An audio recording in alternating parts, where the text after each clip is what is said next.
Hey everyone, welcome back to another episode of Ask GN. I think we're on our 60th episode now, which in the world of what we do is a special number because 60 stands for 60 FPS, of course. So because of that, we are not doing anything special to celebrate. But thank you for joining. If you have a question for next episode, leave it in the comment section below. Got a couple follow-up ones again on Coffee Lake. Have some content on GPU-Z, which I'm trying to get answers on, a few popular questions there, and some other stuff on just cooling and electricity and things like that. So lots to go through today. This video is brought to you by the Be Quiet Dark Base Pro 900 White Edition. The DBP 900 marks a return to full tower cases, equipped with ample hard drive support, effective noise damping foam, high performance fans, and the option to be inverted into an alternative layout. The tinted tempered glass window and Qi charger add a high-end touch to an already well-built case. Learn more at the link in the description below. So let's start this episode with going through a list of beefs and grievances. User Crimsun posted like 3 comments now on different videos, including the review of the 8700K, saying, it wasn't even did you test before delidding, it was like, why did you test after delidding? Which we need to have a conversation about how to phrase a question, I think. But ignoring that, as I answered the first time to the question, no, we did all of the testing on the 8700K stock before delidding, except for the delidded thermals, obviously. So I wanted to address that in a video because it keeps getting posted, and the user is obviously not reading my comment replies, which is fine. YouTube is filled with comments. But putting it here hopefully will answer that question for other people who may have had it. We always test those things stock, out of box, before any mods. And then the mods are tested within the realm of the mods. So delidding was done in the thermals and delidding section after everything else was done, obviously. Now, part of that is because, one, it's out of box, but 2, we don't want to destroy the sample before we get through the review. So yeah, hopefully that question doesn't come up again. But the next one is, there are 2 more here. So this was on the content where I was talking about, it was the news video where I was talking about how thermal testing works and how you can't just say like, so-and-so got 92 and this person got 68, and it's like, it's not a score. It depends on everything. So yeah, back to that stuff. This one, Jordan Melecio said, always prefer out-of-the-box thermals, in all caps, to reflect what the general public will experience in setting up their systems. I agree with the concept. However, a couple things here. What does out-of-the-box thermals mean? So with regard specifically to the CPU, I would agree that out-of-the-box means you're not delidding it and putting liquid metal on it. So we could establish that. If the CPU comes with a stock cooler, then you could also test with the stock cooler, and that would be pretty valuable information. The 8700K doesn't come with a stock cooler. So the next thing you're looking at is, what cooler do you use? Now for us, we use one cooler for all of the thermal testing so that we have comparative data if we wanted to present it as comparative data CPU to CPU. This gets really difficult to do though, just total aside here. But comparing CPU thermal data between architectures is just, it's basically impossible to do it accurately because you don't know if the sensors on CPU A are different from the sensors on CPU B. They could be in different places, they can measure different things, they can be averaged different ways. We don't know that. Intel and AMD don't share that information. Even comparing AMD versus Intel thermals is basically a fallacy. Can't really do that. You can, however, compare power consumption, which is why power consumption is so important, because for lack of a trustworthy thermal metric, because no software outputs a thermal metric and says this is identical on AMD and Intel, because that's not how it works. For lack of that, we can test power consumption at the EPS 12-volt rails, and you can more or less figure out the thermal output, because power and temperature go hand in hand. Heat is energy. So that's why the power consumption chart is so important. There are ways to compare the two. I'm not going to talk about them today. We've been looking at some of them, but none of them involve software because it's just not going to work. So that was a complete aside as far as like comparing CPU temperatures across architecture, things like that.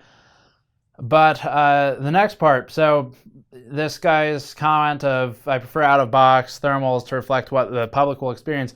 The next part of that is, let's say we all agree on a CPU cooler. Maybe for low-end CPUs, we all agree that a Hyper 212 or an analog to the Hyper 212 would represent a low-end user build in terms of cooling options. So we just kind of assume we all agree on that.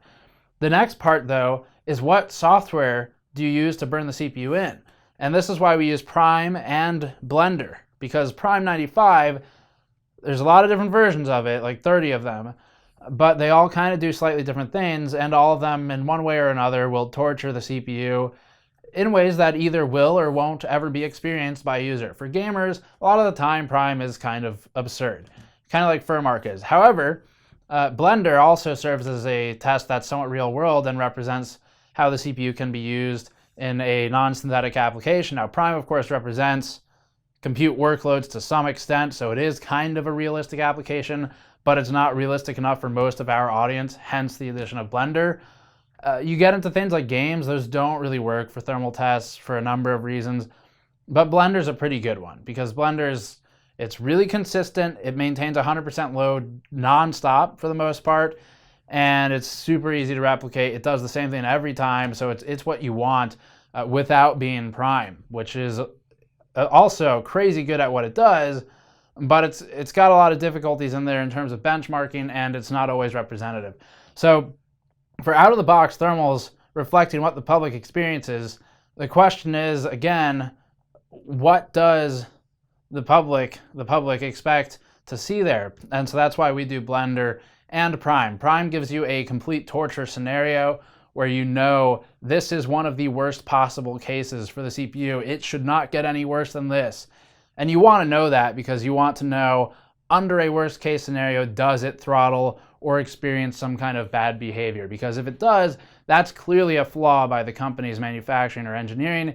Even if it's not common to be experienced, you need to control for those worst case scenarios. And then you have Blender for a real world, because the next question, of course, is does the CPU function as expected in a real intensive scenario, like Blender again?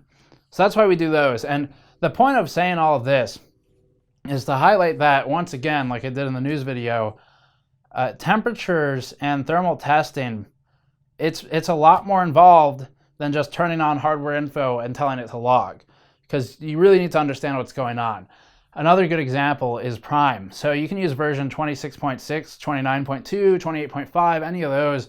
26.6 is non-AVX, and that's important. So if you use 29.2 or 28.5 with AVX workloads, and you start spinning off, let's say it's hyper-threaded, 2 AVX threads per core, that's going to generate a hell of a lot more heat than 26.6 with no AVX. So again, it's important to understand what application is being used to test, and that's why you can't compare thermal data cross-site without both of them doing the same thing with the same cooler, with the same frequency, with the same voltage, with the same ambient temperature, and so on.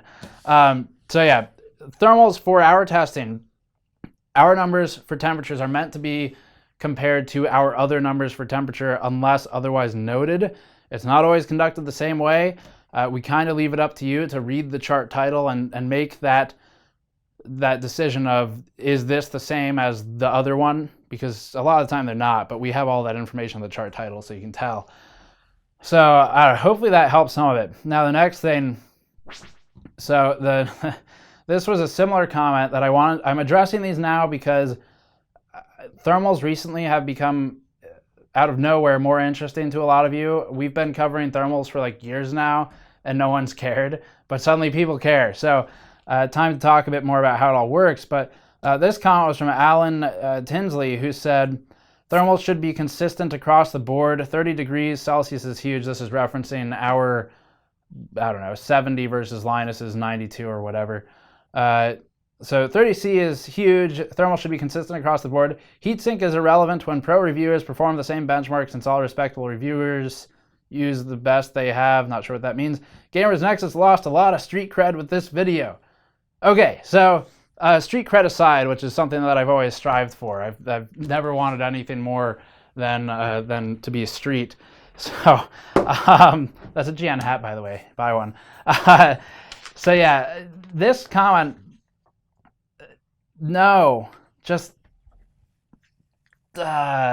Heatsink, the heatsink is not irrelevant. Why do all of these heatsink companies exist if it's irrelevant? So, okay, if I put a Hyper 212 on one CPU, and then I put the other one under, like, let's not even go crazy. Let's just say that noctua $90 air cooler. That's going to be a huge difference. Like when you look at a CPU cooler review, right? We publish CPU cooler reviews. You look at one of those and you'll notice the temperature is different for basically all the CPU coolers. Why would the temperature be different? Because it matters which one you use. So that's a huge point in what kind of temperature output you get. And if you use a lower end cooler with a thermal test, you start running into throttling scenarios, which is very important data to have. It's important to tell users, hey, this CPU cooler is inadequate to cool this CPU under these conditions. However, it also means that you don't actually know how bad the thermals are because you're throttling so early in the process that you don't get that comparative data because it stops itself from heating up further. So yeah, again, both sets of data can be and probably are accurate within their parameters, but no, thermal performance is not consistent across the board of reviewers because everyone uses a different piece of software and hardware to cool the CPU. Even just putting the thing in a case versus not can have a big difference. And as far as like the one argument you could make is thermal performance for the most part should be fairly consistent out of box with a stock cooler, if the CPU includes one, which the 8700K does not, with a stock cooler, with the same motherboard, with the same EFI, with the same voltage and frequency tables, with the same piece of software, and with the same piece of monitoring software. All those things bundled together, thermal performance should be consistent. I agree. But that's an awful lot of things to be consistent between tests. And we don't have a big cabal of reviewers that gathers annually to determine who uses what. So it really, like, I know it's more work, but you really just have to look at all the different testing approaches and find the one that fits your scenario to pull the data from it that matters most to you. That's all there is to it. So yeah, hopefully that kind of addresses that one. I'm going to go a bit further here and refer to our previous motherboard differences content for X299. We have some charts. We can throw them on screen briefly. I'm not going to talk through them. I don't have the data in my head, but you can check the video. Basically, just switching motherboards can impact temperatures massively. I'm talking like 20 plus degrees Celsius. We saw this with the 7700K originally when Gigabyte had their Gaming 7 board that we now use and like, actually, a Z270 board.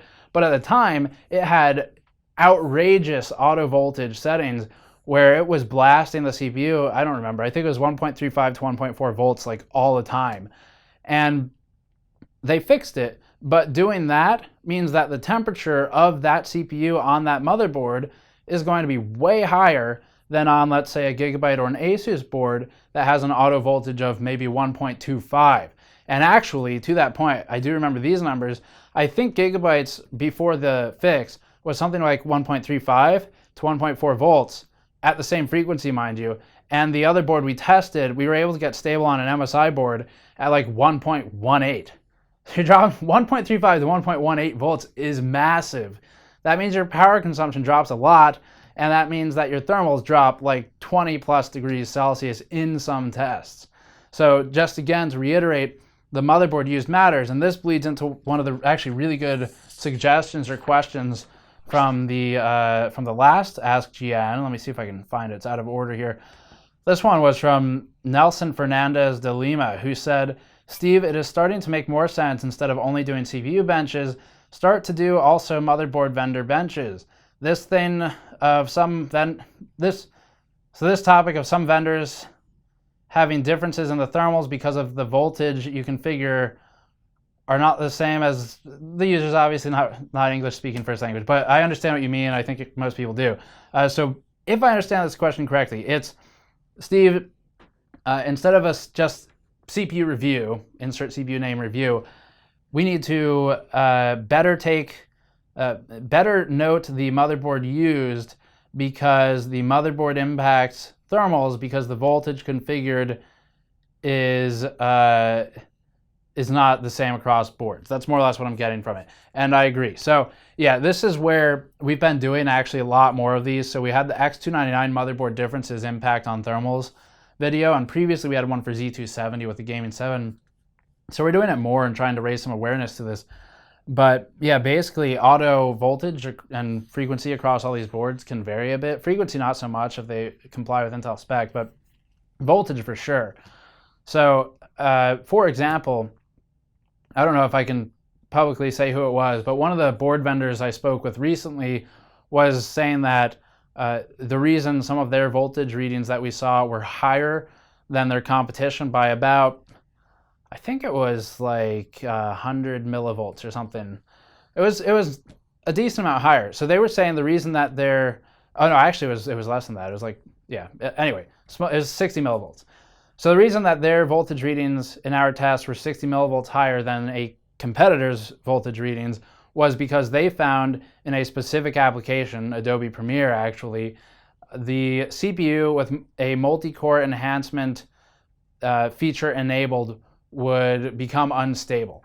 And so what would happen is if you enable MCE or whatever it's called on that particular board, the CPU would boost to its maximum single core turbo except across all cores, and it was stable for the most part, but every now and then you hit an application that's a little weird. Blender's one of them, and apparently Adobe Premiere is too. And so the motherboard vendor has no control to target Adobe Premiere and say, hey, when this application launches, increase voltage by 60 millivolts. All they can do is say increase voltage by 60 millivolts, period, all the time, or configure a table for it, but that's what you get. And so leading back to Nilson's question or suggestion, yes, I mean, the differences between motherboards can be tremendous, especially early in a launch cycle. Now they eventually kind of even out over a few months. Sometimes it takes a few of them a year to get everything correct, but they kind of even out. At launch though, please always keep in, and we'll do our best to kind of mention this in a very short version every time, but keep in mind that when you're looking at temperature and power numbers, specifically those two, there can be pretty big differences board to board. And in our X299 test recently, we saw that one of the Gigabyte EFIs was pulling, I think, about 70 watts more than one of the competing boards. I want to say an Asus EFI. And that's huge. 70 watt increase. You know, you go from like 190 or whatever it was to 260. That's a pretty big jump. That's enough to surpass some competing chips. So it comes down to like, who looks bad there? Is it the CPU maker? Is it AMD or Intel? Or is it the motherboard maker? It should probably be the motherboard maker, but it's hard to always make that distinction, especially when it's early in a launch cycle. And because there's so little understanding, I guess, in general, of how much the motherboard impacts these things, it pretty much always goes back to either AMD or Intel being at fault, which can certainly be true, but a lot of the time it is the board vendor. And it gets a bit muddy because you could say, well, the board vendor was waiting for specs from the CPU vendor, so it's really the CPU vendor's fault ultimately, like Intel and the X299 instance of pushing launch forward a couple months from August to whatever it was. That's partly on Intel, but and AMD, the issues with Ryzen's launch, which were just about as many as X299, a lot of the issues those board vendors had were because AMD gave them the final microcode 2 weeks before launch. So it's kind of messy. Everyone's kind of at fault to some extent, but the point is, as viewers and readers, you have a responsibility to yourself to understand that there are differences between boards. And when you look at review numbers between review sites, just look at the number, figure out what board they use, go look at the other number, figure out what board they use, and then rather than saying these two sites are in conflict with their data, they're either both wrong or one of them is wrong, instead look for other data that corroborates that by using the same boards and figure out which board is less desirable. So a pretty long section there, but let's go through some of the others. This one is from, oh, this one actually came with photos. This is from RJ Fleming 82 on the Patreon backer Discord. If you want to join that, you can go to patreon.com/gamersnexus and join us there. So RJ Fleming asked, question on air cooling SLI. As you can see, I have the 120mm Noctua on top of the GPU. I've seen GN and other channels put a fan over an SLI config for thermals, most times pushing air down. With 2 inlets in the rear, I've made this Noctua fan pull air from between the cards, so it's pulling out.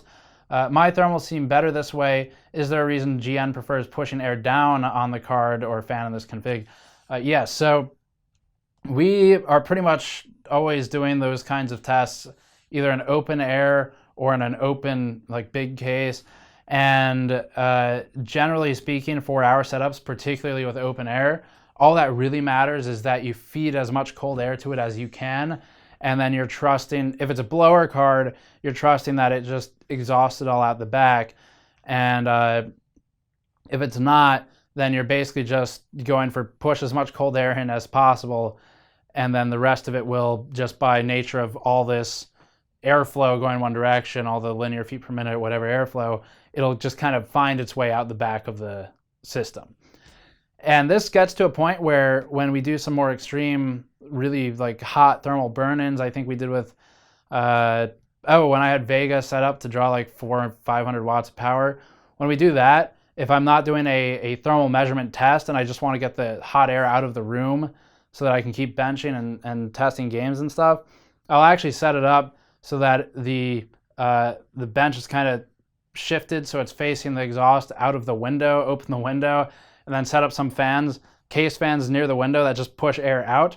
So that's the part you don't see. If I'm pushing air down onto the card, I probably have something else behind it off the camera or out of the photo that's getting it out of the room. Except when we do live streams like in this setup right here, in which case all that air is normally going onto my feet or face. So that's where the heat goes in those instances.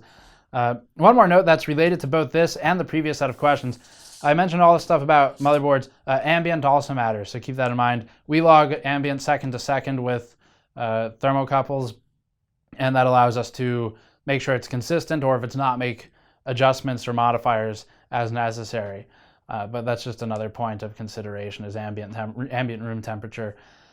Next question, Liquidpaper from Discord asked, Steve, can you talk a bit about the temperature effects of different mounting locations for a radiator in an AIO setup? I think Jay did a small piece on this a while ago and found that a front-mounted radiator is best for CPU temps.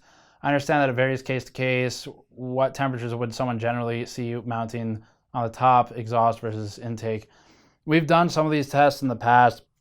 There is no one-size-fits-all answer. Cases are the least scientific test you can do because every case will behave differently with every configuration.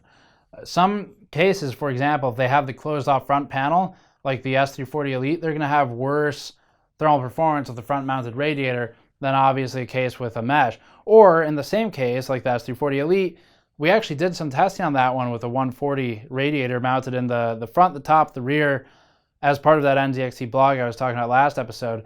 And I don't exactly recall all the data offhand, but you kind of have to start measuring a lot of things. Like if you're going to get really serious about it, you have to look at things like the GPU temperature as well, because front mounted might be better in some cases for the CPU, like with a mesh front especially, but you have two considerations. With a CLC, you might be forced to have your tubes up, which is suboptimal. You want them down. And the second consideration is now you're taking all that heat from the CPU and you're dumping it into the graphics card. So do you have a means for the GPU to deal with that heat? And does it require increasing GPU fan speed to a point where your case is now louder? And it'll be louder anyway from having the cooler in the front where there's a mesh anyway, because you have more noise escaping from the front. So there is no one-size-fits-all answer. I will say what I have found, generally speaking, is that I prefer to mount in the top if I can for that, because if it's in the front, the tube orientation thing's a concern, but also in the front mounted position, I don't like that heat going into the case. So my preference is, because GPUs are way more sensitive to thermals than CPUs these days, My preference is keep the CPU reasonably cool, and if you have a CLC, that's not going to be a problem, and then get the GPU as cool as possible in that case, as cool as mechanically possible. So I like to do top mounted, but it's not always better. Depends on the case, and sometimes top mounted intake is something that you want. We tested this in the Kublai KL04 years and years ago, where top mounted intake both helped CPU thermals with the tower cooler and significantly lowered the VRM temperatures around the CPU, which is a concern with some B350 boards and other lower end boards that have hot VRMs. So keep all that in mind. But yeah, sorry, there's no simple answer. We have generally found that with the right mesh front, it is cooler in the front. But again, Vega and Pascal are both so hypersensitive to temperature that you're going to notice more from a 5C increase there than you will from a 5C increase in the CPU. And the CPU just, it really doesn't care. It won't throttle until it hits TJ max. Let's do, let's do one more with a note. The note first, it's Raymond Kwok asked, I think on YouTube. Yeah, 2 questions asked this on YouTube. Do you know what the hotspot temperature measurement in GPU-Z actually measures? There's speculation on forums. No, I don't. I sent a message with that question to the guy who makes GPU-Z from Tech Power Up, and hopefully he'll respond. But if he knows and responds, I'll answer it next week. Next, the last question. Dennis Nedry asks, how much electricity are users wasting leaving their gaming rigs running idle games going 24/7? Could you maybe show how much kilowatt hour usage is in a common gaming build in the last 2 to 3 years? We show power consumption tests in most of our reviews these days, so you can get those numbers there. But let's say idle without games, depending on what power settings you have in Windows and SSD and what you allow to sleep and stuff like that, it can be, let's just assume kind of a higher performance profile where you're not really letting it properly go to sleep. You're still looking at the low end like 50 watts, and at the high end, my system idles at 200 watts. It's an older FX series system. It's not configured very well and it gets hot. So the 50 to 200 watt range is pretty big, but let's just say you're about 70 watts because that's mostly what we see in our high performance profile idle tests with most GPUs and CPUs. If you're there, it's not a ton of power, but you can take that number and post and go find a kilowatt hour electricity cost calculator, put in the cost for your region, I don't know what it is, and calculate for the number of watts. It's going to be pretty damn low for idle. Idling in games isn't really idle. I know what you mean. You mean the users walked away, but if the system is running a game, that can be that's a big range. That's like 100 watts to 1,000 watts or more. Just depends on their configuration. But let's take kind of a safe configuration that maybe is reasonable for most people to have. Let's call it 300 watts. 300 watts to burn 24/7 adds up fast. And I mean, we can actually, I'll just do a quick calculation of this, assuming I'm going to assume a 10 to 12 cent per kilowatt hour cost, because that's about what it costs us for electricity. And let's put that in. Okay, so I'm using rapid tables here. Just came up first. So let's say power consumption is 300 watts for some game with maybe 1070 or Vega 56. Well, no, not that. 1070 or 570 type of hardware, something like that. That's not being stressed too hard. And let's say it's being used 24 hours a day. And let's say your kilowatt hour cost is 12 cents, which I think is the US average. That comes out to $26 per month, $316 per year in terms of cost. Now, of course, there's a question of should you be needlessly burning electricity? If it is truly needless, then probably not. But there's your answer. I mean, it's pretty hard to make electricity cost a lot. And 300 watts is a middle of the road estimate. So you can put the number in to get more accurate. But still, $316 a year when it's not needed, that's pretty good savings. So hopefully that gives you an idea. Last question was jlrockafella. Gamers Nexus, why does your logo look like a Pokemon ball? I believe they're called Pokeballs. Thank you very much. Come on. Okay. All right. Thank you for watching. Leave questions below if you have them. Subscribe for more. Go to patreon.com/gamersnexus to help us out directly. Or if you want to be one of the questions from here, that was from Discord chat. And finally, if you can't do Patreon, but you want to help elsewhere, store.gamersnexus.net. We have shirts like whatever I'm wearing right now. I can't look at it because then it'll blow out the mic audio. So subscribe for more. I'll see you all next time.